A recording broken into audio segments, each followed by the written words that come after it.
So, David, what would you say is like your approach to teaching someone who's new in sales how to kind of handle being kicked in the teeth or the objections that they'll inevitably face? Okay, that's a great question. And this, based on my experience, right? We've gone through the whole realm of, the teaching process, and just providing them content and information doesn't work, because if information changed people, we'd all be, it's that saying, we'd all be rich, skinny, and successful, right? If information could change people. And I think that's one of the biggest problems that we're running into today in sales teaching or sales training, is that, here's all the information, go run. One thing that we forget to do, and it's something that I fully buy in on my practice, is application of that content, application of all that information. So what do I mean by that? What I mean by that is it's imperative for me, if I come in as a consultant, it's imperative that we do some form of role playing. Now, people don't like the word role playing. People get the heebie-jeebies when they hear that word.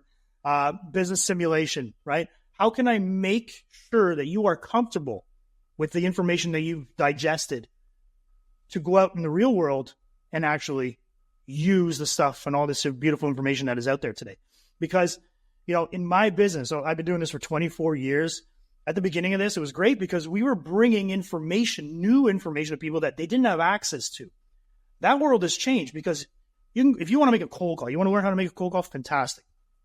You can go on YouTube, LinkedIn, you can find 150,000 different people telling you the same thing, but there's nothing that compares to going out and actually doing it. So, one thing that I truly believe in, and it's something I even teach to, the sales managers and sales leadership, ask this question all the time, like, how much business simulation do you do? If you're teaching a newcomer, even the old, and he says, even, for me, it's important too, not to neglect the veterans, because even those who are long in the tooth, you start to skip a few steps, you start to get complacent, and you just, it's like, I don't need that anymore. And then next thing you know, the world changes, the territory gets flipped on its head, and the old guys who are long in the tooth are sitting there saying, I don't know, how do I make these calls? What do I do?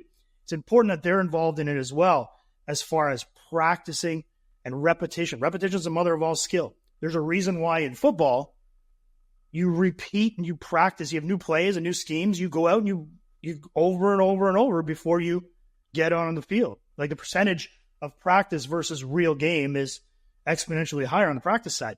Unfortunately, as a sales industry, we never focus on practice. So for me, the one thing that I will tell a newcomer in sales or a new sales leader, simulations, practice, repetition before you send your folks out. And this is one of the biggest things, the biggest challenges, I guess, that I've seen in my industry, in the sales consulting and training industry, is that we bombard people with information, and you're like, throw them out of the nest. Just jump out of the nest, and you learn, you grow your wings, and you learn to fly on the way down. Unfortunately, what happens is that people get knocked down, people get, knocked on their butts, and then they quit. And it's unfortunate, because they're like, oh, sales is not for me. Sales is tough. The market sucks. One thing that we hear all the time now is, oh, customers have more information than ever. Like, it's so much more difficult to sell, which I call BS on that, because they have just as much information as you do, or you have just as much information as they do, or access to it. What have you done as a sales rep to get yourself better, to practice, to simulate? How can I take all this new information that's out there and apply it to my day-to-day? So if they're buying in a certain way, how can I take that information, learn how to use it internally at home base before going out into the field and actually putting it into real life practice? So I think for me, that's my number one, is practice, practice, practice. I sound like Allen Iverson, right? Like, practice.